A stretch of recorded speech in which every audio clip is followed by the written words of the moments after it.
একতায় LSB মারছে। হ্যাঁ,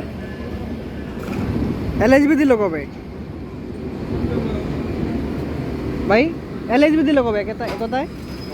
ও 2-3 মাস হয় নাই, 1-1.5 মাস হয়েছে।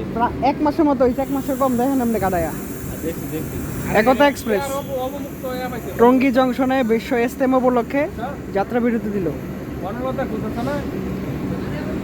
বনলতা সিল্ক সিটির কোচ।